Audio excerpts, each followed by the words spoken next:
Welcome to Hollywood and Sip. I'm your host, Kat Smith. With me today, I have Judy Clement Wall, who is a author, an illustrator. Is that how you describe yourself? Yeah. Yeah. Author, yeah.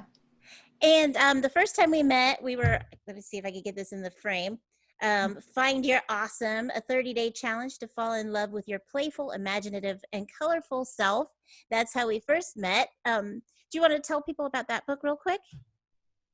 Yeah, that book is designed to be a 30-day challenge that I say right on page 1 or 2 that you should take as long with it as you want to, not just 30 days, because actually really self-love, which is what it is, it's a self-love through creativity sort of challenge, and you should be doing that every day, all the time for the rest of your life. So the 30 day is sort of like a jump start.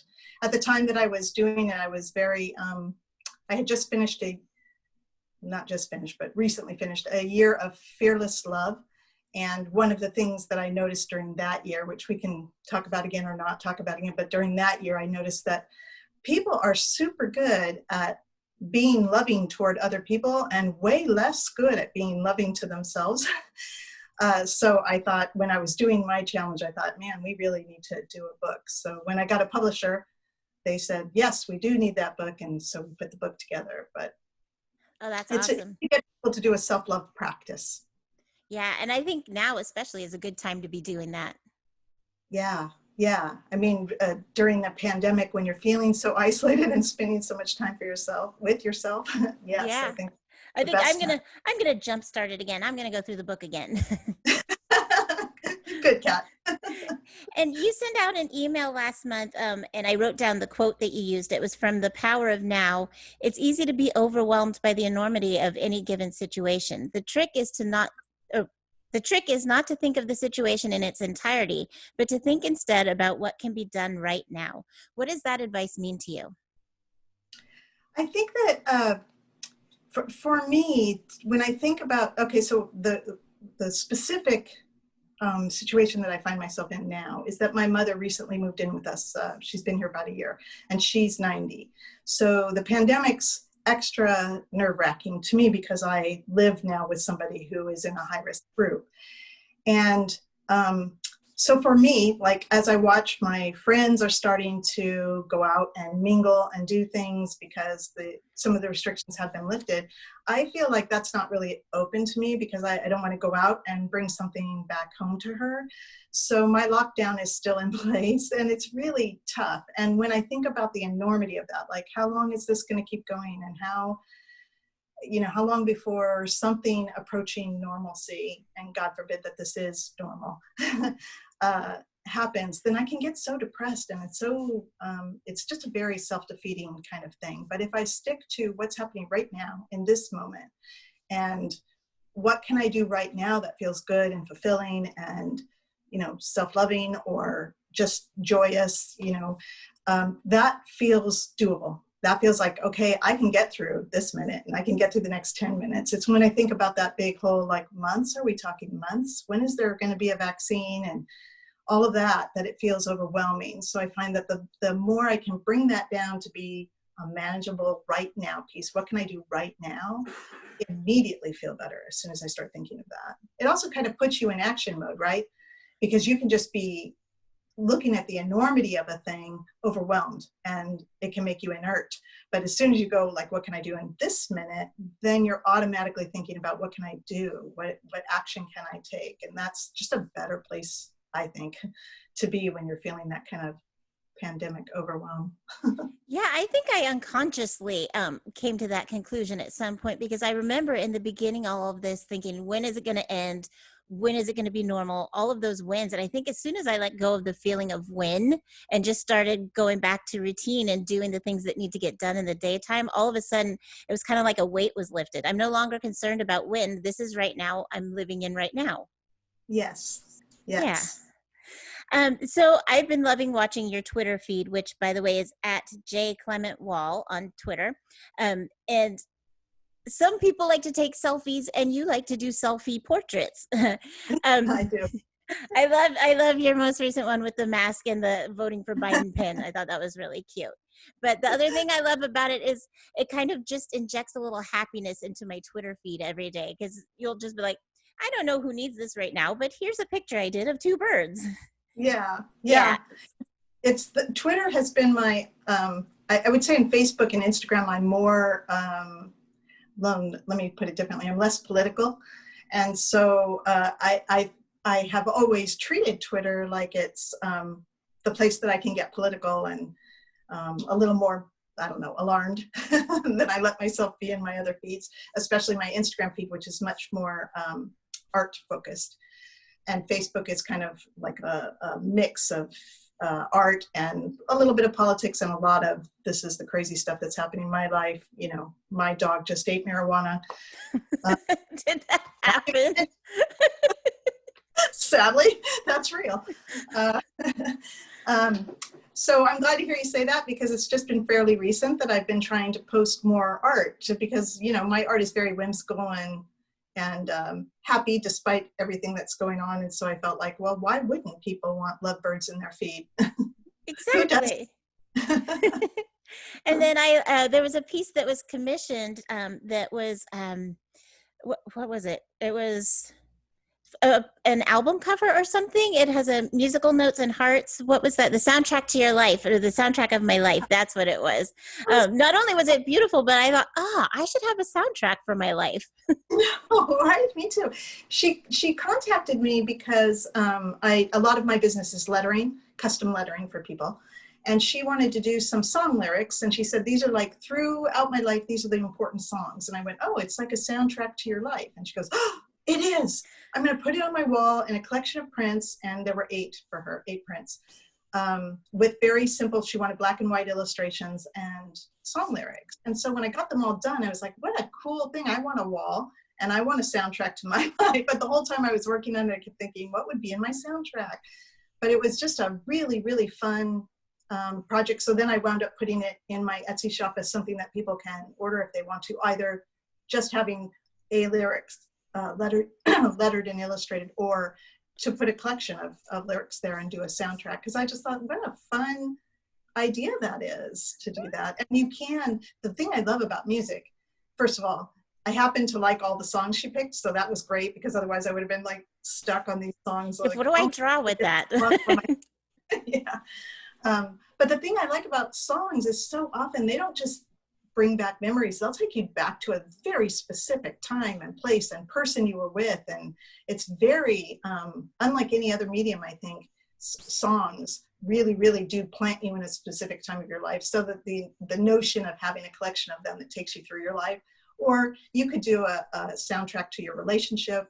You know, I was thinking it would be a great wedding gift if you could do like the soundtrack of a relationship or something. But anyway, the soundtrack of any number of things that you could choose to track through music. I just think that's a wonderful idea.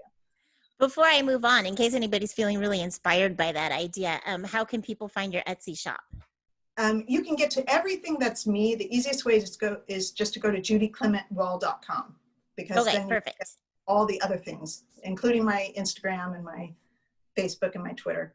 Because I think that really would be a great wedding present. That's amazing.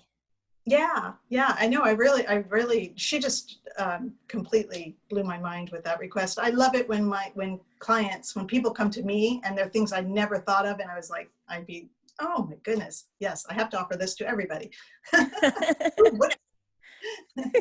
Exactly. Who wouldn't want that? And speaking of, you also have some online courses, and your newest one is 10 by 10. Do you want to tell us about that one? Oh yeah, thank you. That is a 10 by 10 is named that because it's 10 videos, and it's actually 11 because there's a bonus video too. So, but 10 videos of me drawing. For each video, I picked a subject, and then I drew it in as many ways as I could for 10 minutes. I set a timer, and when the timer goes off, then I would stop for that lesson. And I wanted to do it partly because that kind of format, you know, I do, birds is a good example of something that I do a ton of art that features birds. And dogs and cats. Birds and dogs and cats are all over the place in my art. So I get kind of like, this is the way that I draw birds, and this is the way that I draw cats and dogs. And what I liked about that was, if you're going to do it for 10 minutes, I'm done with the kind of my dog, in 2 minutes. And this is like, okay, I've got 8 minutes more to think of another way to draw a dog. And so it was fun. Like, I wanted it to be, I think sometimes people get kind of hung up on art and they expect themselves to be instantly good in a way that nobody is instantly good the first time they try a thing. And so I wanted to do this in a way that I knew I'm not going to be, not all my, you know, in 10 minutes making up dogs, not all of my dogs are equal. And I knew that they wouldn't be, and I knew that I would make mistakes if I just start drawing for 10 minutes, and I did. And I made myself laugh so many times in this video, but that was the whole point. Like, I wanted it to be, inspire people's creativity, but not be intimidating the way art so often is. Well, and speaking of that, can you hear me? I saw your earbud fall out. Okay. So another thing that you have is you have a collection of adult coloring books. And I was thinking, and it goes just with what you just said, a lot of people don't feel like they're artsy, but they have artsy in them. So that's a really good way to be creative without having to draw all the stuff yourself. Yeah, without starting with a blank page, which, because the blank page can be so intimidating. Even for me, the blank page is intimidating. So yeah, having that little jump start. And to be honest with you, I love when people share on Instagram or Facebook, when they share their colored pages, because some of those people are way better than I would be at coloring my illustrations. They just make me really, really, really good. And I've heard from a lot of people, here's the funny truth of it. I find coloring pages to be sort of stressful. Like, I start getting all like, oh, what's the right color to use? And I don't know what color this should be. And how do all these colors fit together? Even though I do this all the time, for some reason, as soon as I get to a coloring page, I'm all nervous about it. But people who are into the coloring part, they actually find coloring to be extremely soothing and meditative, and a way to sort of sink into their quiet time, which, again, back to the circle around back to our pandemic and our shutdown, a lot of people have been using the coloring books and coloring pages for that. And on my website, I have, I'm up to, I don't know, 45, something like that, free downloadable coloring pages for people. I started adding more coloring pages for free during the pandemic, because I thought, well, people are home and they're home with their kids. I tried to make as many as I could color kid friendly, because I do, you're right, they're adult coloring books, so they're very detailed. So I tried to do subjects that were more kid friendly, and maybe some of the illustrations are a little bit simpler, not totally simple, but a little bit simpler. And I took requests from kids. That was kind of fun, because I get emails from, you know, 10-year-olds telling me they want a chameleon, or they want a, you know, a butterfly or whatever. And so I did some that were kid requests. But anyway, those are all on my site, and you can download those for free. I love that too, because I think adult coloring books are still kind of a new thing. And so that way, if somebody doesn't really understand what we're talking about, they can go try it out, and then they'll be like, Yeah. I need a whole book of this, or 5. So, and something else that you recently contributed to was success stories from the heart, passionate and caring stories to open the heart and energize the spirit to succeed in love and life, or life and love. What story did you contribute to that book? That was a collection of essays. And I think that one is, I think the essay that I submitted for that one was about kind of what led me to my year of fearless love. Which was, let's see if I can condense it. It was a very troubled time in my life, a very tumultuous, kind of weird, personal, professional time in my life. And for a number of reasons, I won't go, there was like no aspect of my life that was looking promising at that time. And so I sort of threw myself into this, this year of fearless love, where I wanted to put myself out in the world in a way that's maybe not always comfortable. I'm a little bit of an introvert, so I was trying to be more extroverted, and I would give myself these assignments every month that would put me out there. So like, well, now in a pandemic, you'd never be able to do some of the stuff, because one of mine was to hug somebody every day, and I ran out of people I knew to hug pretty early. So then it was hugging sometimes strangers in a day, but also like sending love letters and take myself on a date, and various different things that I did, and that I blogged about that experience. But the essay is about that time, that tumultuous sort of time in my life, and then coming through the other end with a very firm belief that, I mean, as trite as it is, that love sort of does conquer all, like that if that's what you're focused on, it changes how you move in the world, really. And also, it's impossible to stay focused on that and not start practicing self-love. That's like all hand in hand. The very first and most important kind of love is self-love, and then from that you can spread that throughout. And I loved finding out that you studied creative writing, because I was going through your website thinking it's such a colorful website, not because of the illustrations, but because of the wording. And once I reached your biography, I was like, oh, well, duh, that makes sense. Because you came to the illustration late in life. You were a writer first. Yes, I was a writer for many years, doing the writer thing. Well, it's the same thing. Now I cobble together my various revenue streams that I get through illustration. I did the same thing in writing, but with, I always think this is so funny, because now that I've seen both worlds, I think that most people believe that they can write, or think they have a book in them. Or when I was writing a lot, and writing for my income, I would tell people that I wrote, and they would say, oh, I have a story, or I have a book. And they would tell me all about this book that they have. The response I get when I tell people that I'm an illustrator is, I can't draw. Like, it's the opposite. Everybody can write and nobody can draw. And really, I think it's that everybody can do both.